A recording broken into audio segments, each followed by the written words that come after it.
17 বছর পর নিজের দেশে প্রত্যাবর্তন ঘটেছে তারেক রহমানের, আর তার হাত ধরে বাংলাদেশের মস্তদে এবার প্রত্যাবর্তন ঘটতে চলেছে বিএনপির। 200-র বেশি আসনে জয়লাভ করে ক্ষমতায় ফিরতে চলেছে বাংলাদেশের বিএনপি। বাংলাদেশের মস্তদে বসতে চলেছে তারা। 299টি আসনে প্রতিদ্বন্দ্বিতা হয়েছিল, আপনারা জানেন, তার মধ্যে 209টিতেই জয় পেয়েছে বিএনপি। প্রথম আলো সূত্রে এই খবর পাওয়া যাচ্ছে। দেশ জুড়ে মৌলবাদের বিষ ছড়িয়েও দাগ কাটতে পারল না জামাত। প্রত্যাবর্তনের পর ভোটে লড়াই 2টি আসনেই জয়ী হয়েছেন খালেদা পুত্র। জামাত প্রার্থীকে হারিয়ে জয়ী বিএনপির হিন্দু প্রার্থী গয়েশ্বর চন্দ্র রায়। ভারত বিদ্বেষের জিগির তুলেও জামাতের সার্জিস আলম হেরে গেছেন। ঢাকার 3টি আসনে বিএনপির হিন্দু প্রার্থীরা জয়লাভ করেছে।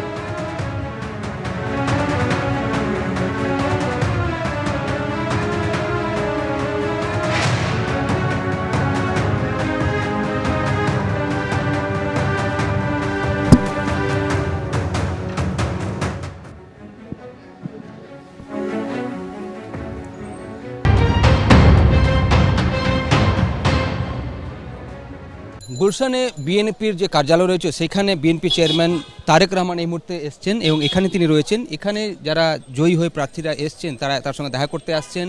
এখানে যিনি জেনারেল সেক্রেটারি দলের তিনি আসবেন এবং তারপর পরবর্তী কর্মসূচিগুলো ঠিক করা হবে। রেজাল্ট যখন ডিক্লেয়ার অফিসিয়ালি হয়ে যাবে, যখন গ্যাজেট নোটিফিকেশন হয়ে যাবে, তারপর কিন্তু সরকার শপথ এবং সরকার গড়ার তোড়জোড় স্টার্ট হবে।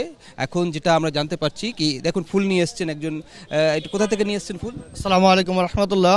আমি শরীয়তপুরবাসীর পক্ষ থেকে জনাব তারেক রহমান সাহেবকে শুভেচ্ছা জানানোর জন্য এসেছিলাম। আমাদের শরীয়তপুরবাসী জনাব তারেক রহমান সাহেবকে 3টি আসনই পুরস্কৃত করেছেন, বিজয় লাভ করার জন্য যথেষ্ট চেষ্টা করেছেন এবং ইনশাল্লাহ আমরা বিজয় হয়েছি। শরীয়তপুর 1, 2, 3টি আসনেই আমরা বিপুল ভোটে জয়যুক্ত হয়েছি ধানের শীষ মার্কার পক্ষ থেকে। এবং জনাব তারেক রহমান সাহেবের প্রতি আমাদের গভীর আগ্রহ এবং বিশ্বাস আছে। শরীয়তপুরবাসীর যেই কাজগুলো, রোডের যেই কাজগুলো রয়ে গেছে ইতিপূর্বে, যেগুলো সম্পূর্ণ করতে পারেনি, সেই কাজগুলো অবশ্যই আমাদের জননেতা তারেক রহমান সাহেব সম্পূর্ণ করবেন। তিনি আশা প্রকাশ করছেন কি যে জায়গা থেকে তিনি এসছেন এবং তিনি বলছেন কি তারা আশাবাদী কি যে কাজগুলো করার কথা সেটা করবেন তারেক রহমান, এবং সেখান থেকে তিনি ধন্যবাদ দেওয়ার জন্য এসছেন। সমর্থকরা এখানে রয়েছেন এবং ধানের শীষের ওপর যে সবথেকে বেশি ভোট পড়েছে, 200 থেকে বেশি আসনে জয়ী হয়েছে এই জোট, এবং এখন সরকার কখন শপথ নেবে সেটা নিয়েই চিন্তাভাবনা চলছে। তবে যেহেতু অফিসিয়ালি গ্যাজেট নোটিফিকেশন হবে ইলেকশন কমিশনের তরফ থেকে, জয়ী প্রার্থীদের নাম যখন তালিকা চলে আসবে তারপরেই কিন্তু স্টার্ট হবে শপথের কর্মসূচি এবং সরকার গঠন করার কর্মসূচি। তার মধ্যে জানা যাচ্ছে কি 17 এবং 18 তারিখ হয়তো শপথ হতে পারে, যেহেতু প্রথমেই ইলেকশন কমিশন নোটিফাই করবে রেজাল্টটাকে এবং তারপর পরবর্তী কর্মসূচিগুলো নেওয়া হবে। এখন জুমার নামাজ ছিল, সেখানে তারেক রহমান গেছিলেন এবং তারপরেই তিনি বাড়ি থেকে বেরিয়ে এই দলীয় কার্যালয়ে রয়েছেন এবং এখানে নেতাদের সঙ্গে মিটিং করছেন। পরবর্তী কর্মসূচিগুলো কি সেটা বিভিন্ন দেশ বিদেশ থেকে তার কাছে শুভেচ্ছা আসছে।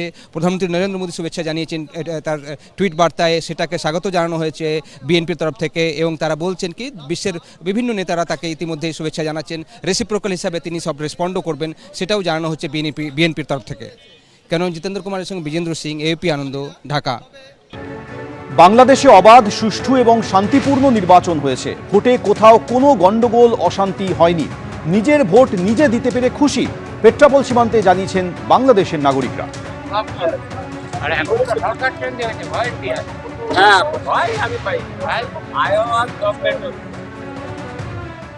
এটা আমরা খুশি। বাংলাদেশে এবার নিরপেক্ষ ভোট হয়েছে, আমার কাছে মনে হয়েছে। কোনো গন্ডগোল থাকতে আমার যথার্থ মানুষ কোথাও তেমন কিছু হয়নি। আমরা ভালোভাবে ভোট দিয়েছি। সরকারে তো এখন বিএনপি তো সংখ্যাগরিষ্ঠ পেয়েছে, তারাই সরকার গঠন করার কথা। এটাতে এখন মন্দের ভালো। ভোট দিয়ে অনেক খুশি। যে আমি চাই যে আমরা শান্তিভাবে, সুন্দরভাবে যাতে আমরা বসবাস করতে পারি, থাকতে পারি, এই জন্য যাতে আমাদের দেশে শান্তি ফিরে আসে, এই জন্য ভোট দিয়েছে। যেহেতু ইলেকশন হয়ে গেছে, এখন বাংলাদেশ ইন্ডিয়ার সাথে একটা খুবই ভালো সুসম্পর্ক তৈরি হোক, এটাই আমরা চাই। ভোটটার জন্য খুব ভালো।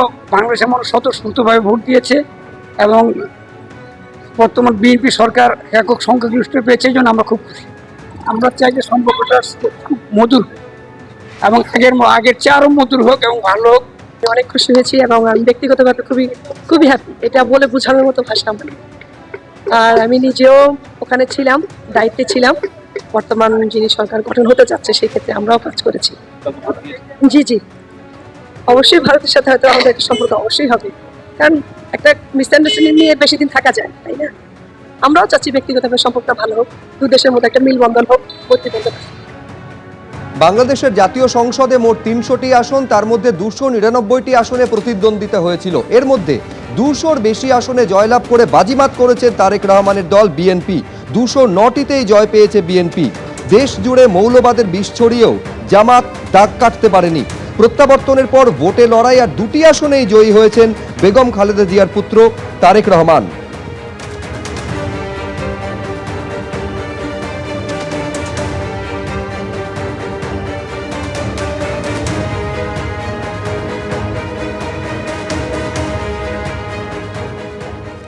বাংলাদেশের ভোটে পরাজিত হয়েছেন উগ্র ভারত বিরোধী সার্জিস আলম। পঞ্চগড় 1 আসনে পরাজিত হয়েছেন সার্জিস। ঢাকায় জয়ী বিএনপির হিন্দু প্রার্থী গয়েশ্বর চন্দ্র রায়। ঢাকা 3টি আসনে জয়ী বিএনপির হিন্দু প্রার্থী।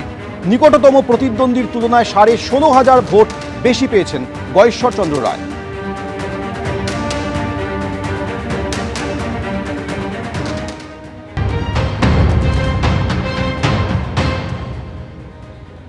तस्वीर मैं आपको दिखाता हूं, इस तरफ देखिए जो बीएनपी के समर्थक हैं वो अपने पार्टी के सिंबल को लेकर यहां पर पहुंचे हुए हैं।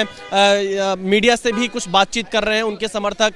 यहां पर आप देख सकते हैं किस तरह से विक्ट्री साइन यहां दिखाया जा रहा है जो बीएनपी के समर्थक हैं उनकी तरफ से। तो बांग्लादेश की सियासत आज पूरी तरह से बदल गई है। तारिक रहमान जो कि लंबे समय से ढाका से बाहर थे, अब वो बांग्लादेश के प्रधानमंत्री होने जा रहे हैं और उनके समर्थक यहां पर पहुंचते जा रहे हैं। देखना यह होगा कि आखिरकार तारिक रहमान अपने पहले मीडिया बयान में क्या कुछ कहते हैं, बांग्लादेश को लेकर क्या रोड मैप दुनिया के सामने रखते हैं।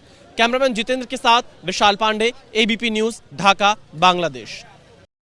তারেক রহমানের নেতৃত্বে বিএনপি জোট ভালো ফল করেছে। 200 থেকে বেশি আসন তারা জয়ী করেছে এবং এটার পেছনে সবথেকে বড় যদি কাজ করেছে সেটা তার ট্রাম্প কার্ড ছিল, সেটা ছিল 2000 থেকে 2500 টাকা মহিলাদের অ্যাকাউন্টে দেওয়া হবে তাদেরকে আর্থিকভাবে মদত করার জন্য।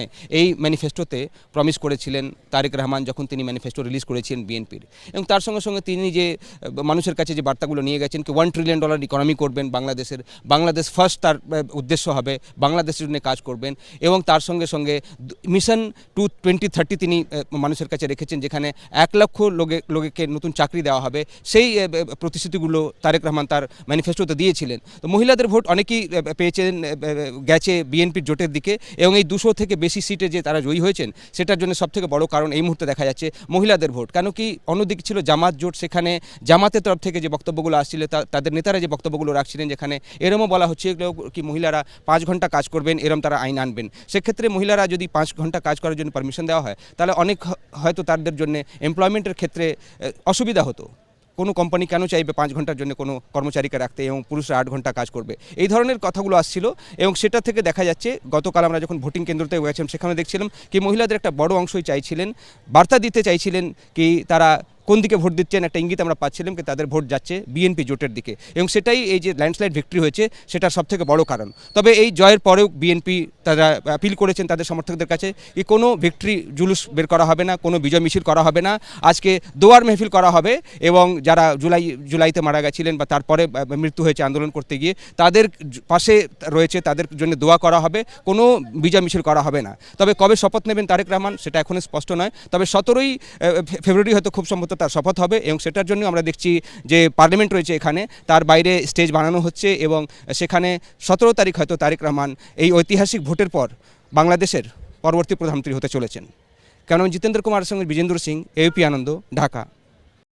এবিপি আনন্দ, এগিয়ে থাকে, এগিয়ে রাখে।